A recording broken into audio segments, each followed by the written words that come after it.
Hello guys, ang tanong sa atin ngayon ay kung may kikitain pa ba kung ang aalagaan lang ay 48 heads. Ang tanong na yan ay sasagutin natin pagkatapos lang ng isang maikling intro.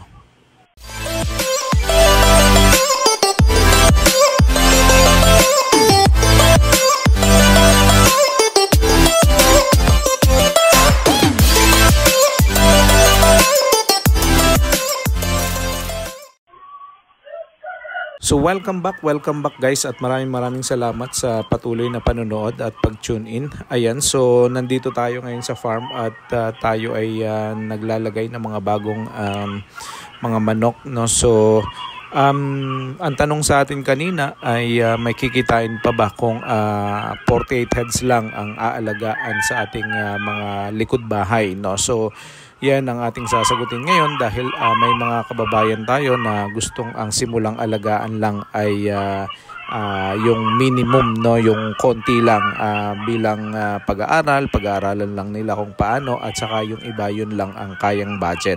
Ang tanong, may kikitain pa ba tayo dito? So umpisahan natin guys ito doon sa magkano magagastos natin. So pero bago yan, kung ikaw ay bago sa channel na ito at sa tingin mo ay may mapupulot kang aral dito, ay baka naman pwede kang maki-subscribe at saka at the same time ay pa-click na rin yung notification button para na sa ganun lagi kang available at lagi kang nakasubaybay, no? Lagi kang manonotify sa ating mga bagong uploads. At ganun din guys, kung kayo ay gustong bumili ng ating digital ebook na pwede ninyong gamitin sa pagsisimula ng pag-aaral, ito yung ebook na sinulat natin nang sa ganun ay ito yung maging ultimate guide natin sa pag-aalaga ng RTL, lalong-lalo na kung tayo ay mga beginners. So kung gusto nyo pong mag-avail ay i-message nyo lang po ako sa atin pong Facebook page, Sandugo TV Agribusiness Vlog. Hanapin nyo lang po yan at i-message nyo ako. At isan nyo po sa akin yung inyong payment, tapos ipapadala po natin via email yung ebook, no? So ayan, mag-message lang po kayo dyan at atin pong ibibigay at bibigyan po natin kayo ng copy.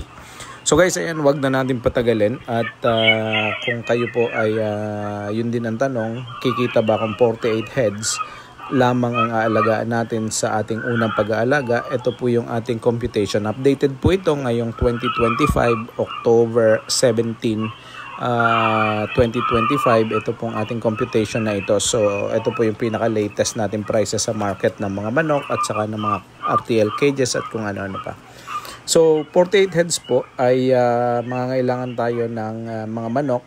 Ang presyo po niyan sa market is 460 ngayon ang bentahan, dahil po is October, malapit na po yung Pasko. Mahal po ang mga RTL ngayon. So 460 po ngayon ang magiging ang bentahan sa market, no? Hindi po kami nagbibenta, yan po yung mga presyo ng mga nagbibenta po ng RTL chicken. So all in all, yun pong 48 heads ay yan po ay 22,080 pesos, no? So sa 460. So kailangan po natin ng isang cage dyan. So kung galvanize po yung ating gagawin, katulad po nitong ating mga cages na ito, yan po ay 7,800 po ang current prices sa market. Nagre-range po yan from 7,500 to about 8,500, depende po sa location. May mga nagbibenta din po na medyo mahal, 9,500. Pagka po gano'n na ang presyo, mas maganda na kayo na lang po ang gumawa ng DIY ninyong battery cages. Made in kawayan, made in kahoy, at mas makakamura po kayo. So kailangan po natin ng housing, no? Kung kayo po ay may naka-budget lamang ang inyong, pwede na kayong gumawa ng maliit na kubo na kasya yung isang cage, no? At yan po ay, o kaya trapal muna, ang bubong ninyo ay trapal, tapos hayaan nyo lang na yung paikot ay lagyan nyo lang ng maliit na net, no? So o dingdingan nyo ng net para hindi siya pasukin ng sawa at ng medyo secure po yung ating mga manok. Pero kung may budget po kayo, magpagawa kayo ng kubo, ang ating pong presyo dyan is mga nasa around 150 pesos per bird, so per manok. So 48 times 150, ang kailangan nyo pong budget is mga nasa around 7,200. So kung kukumputin po natin yan lahat-lahat, ay aabot po yan ng 37,080 pesos. So mga more or less 37,000 po ang budget ninyo, initial capital na gagastusin dito sa ating pag-aalaga ng 48 heads. No? So gastusin, yun naman pong gastos natin sa feeds, yun naman po ang ating pag-usapan. So 48 heads po yan, kakain po yan ng average na 110 grams sa loob po ng 20 months. No? So more or less ang kakainin nila sa isang araw is nasa 5 kilo and 28 grams. No? So times po natin sa 38 days yan ay nasa, hindi 38, i-times natin sa 30 days, 158 kilos and 4 grams po yan lahat-lahat. Tapos i-times po natin yan sa 32 pesos yung average price po ng layer feeds sa market. No? Depende po yan sa inyong gagamitin. So all in all, ang atin pong gastos diyan is nasa 5,056 pesos. So ang initial capital nyo is 37,000 plus yung 5,000, mga nasa around 42,100. Mga ganun po ang inyong estimated starting cost. So dapat meron po kayong handang ganyang presyo o ganyang capital na hawak pagka po kayo mag-aalaga ng 48 heads. Almost mahigit na 42,000 o 42,100. So, syempre, meron din po tayong expenses, meron tayong electric at meron tayong yung mga vitamins at saka minsan kailangan natin ng medicine, no, kapag nagkakasakit ang ating mga manok. So mga nasa around 100 pesos ang bawat isa niyan. So 100 plus 100, 5,250 kung isasama natin yung ating 5,056, no.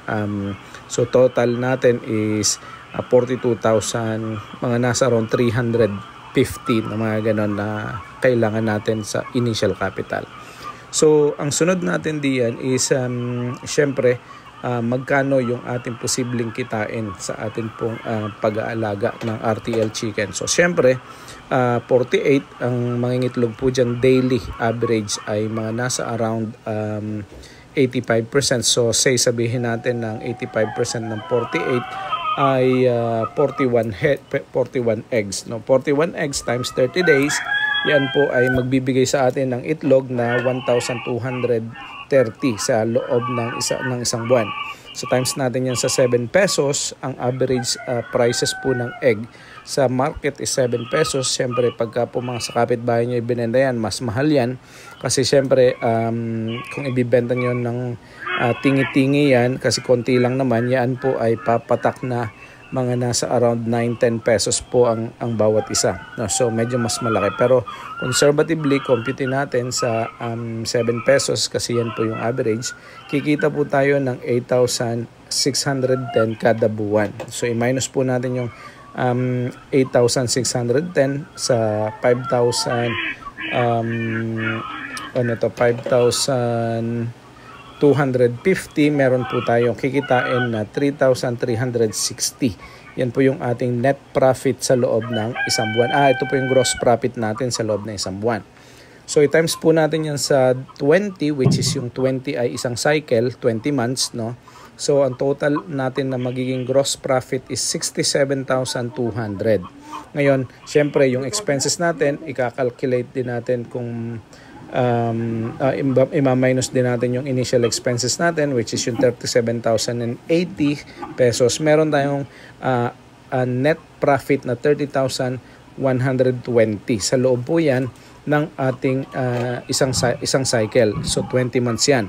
Ngayon, idadagdag pa natin diyan yung 6,000 pesos na pinagbentahan natin sa CAL. So pagpalagay natin, may naiwan tayo na 40 na mga manok at yung 40 na mga manok na yun ay naibenta natin as CAL. Meron tayong average na makukuha ng mga nasa around 6,000. So syempre pag maayos ang inyong pag-aalaga at wala masyadong mortality, mas mataas yung inyong makukuha. Syempre depende din yan sa inyong klase ng pag-aalaga. So all in all, meron tayong net profit sa loob ng 20 months na 36,120. So mga nasa around 36,000. Kung meron kang puhunan na 37,000, kumita ka ng 36,000, hindi na yan masama, no? So natuto ka na, nakapag-aral ka na, at nabigyan mo na ng attention at saka ng nabigyan mo na yung sarili mo ng knowledge, skills kung paano mag-aalaga ng RTL, kumita ka pa. So sa susunod na mga na cycle, pwede ka na mag-scale up, pwede mo na palakihin kasi medyo alam mo na kung paano siya i-operate at alam mo na kung paano kikita sa negosyong ito. So guys, yan ang ating sagot dun sa tanong na may kikitain ba kung 48 heads lang ang ating aalagaan. So basically, merong kita dito sa ating pag-aalaga. Sa loob ng 18 months, meron ka, o 20 months, may kikitain ka na 36,000. Medyo maliit kasi maliit din yung ating puhunan, maliit din yung ating numbers na inalagaan, at maliit din lang yung ating production kasi 48 heads lamang yan. So pero itong ganitong klase ng numbers, advisable ito sa mga nagsisimula lang at wala masyadong kapital at gustong pag-aralan ang ins and outs ng negosyo. Dahil dito, syempre pag maliit ang capital, mas maliit ang risk, mas maliit yung ating posibleng malugi. No? So, pero yung skills na makukuha mo sa pag-aalaga nito is very usable sa pag-aalaga mo ng upscale na number. No? Pag pinarami mo yung number, same yung proseso, same yung skills, same yung knowledge na iyong matututunan. So yun lang guys, maraming salamat, at kung nakarating ka sa dulo ng video ito, please subscribe and please click the notification button, at malaking po may tutulong yan. Hopefully may natutunan ka sa video na ating in-upload ngayong araw na ito. Thank you so much, God bless, and bye bye.